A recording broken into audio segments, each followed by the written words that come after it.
What prepared me for being president of Hendrix College was the diversity of experiences I had growing up. I grew up on a Navajo Indian reservation until I was 15. And then we moved back to the Deep South, Tennessee, Nashville. And I had to get accustomed to, in the 1970s, the issue of race and the brutal issues surrounding busing and communication between African Americans and whites. And went to school in Virginia.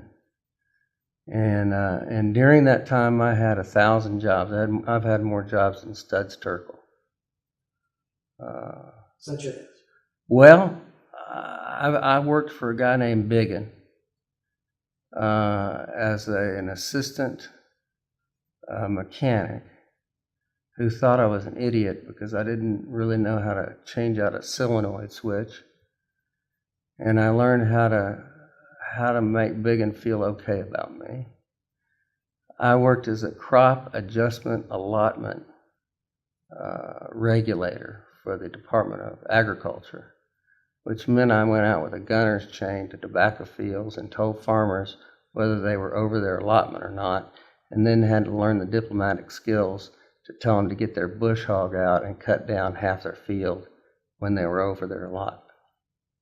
And when you're out there alone, and you're 21 years old, and there's not a doggone thing within 50 miles of you except you and that farmer, a shotgun and his tractor, you got to learn how to talk to them.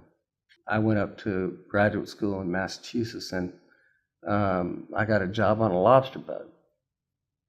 And I'd go out on this lobster boat 4 days out of the week, and we'd steam out past Block Island and go out onto the continental shelf. We had a winch, and we had a GPS, and that's how we found the buoy. And we'd pull these lobster pods up off of the continental shelf, and they would come up, these pods would come up in trawls, it'd be maybe 25 or 30 pods of trawl, and we'd stack them on the deck of the boat. And we'd take these lobsters and put them down in the hull.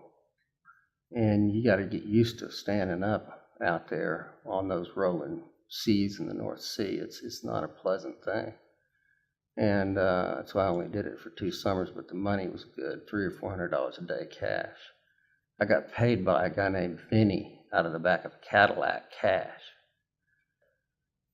If you don't know how to improvise, if you're the captain of one of those boats and you don't know how to improvise, fix and wire something, repair something, think outside the box, you're dead. And it was amazing to me to watch those guys and their resourcefulness. And then, going to graduate school where I was sitting around talking about political philosophy and Derrida all day and watching these lobstermen was a wonderful contrast.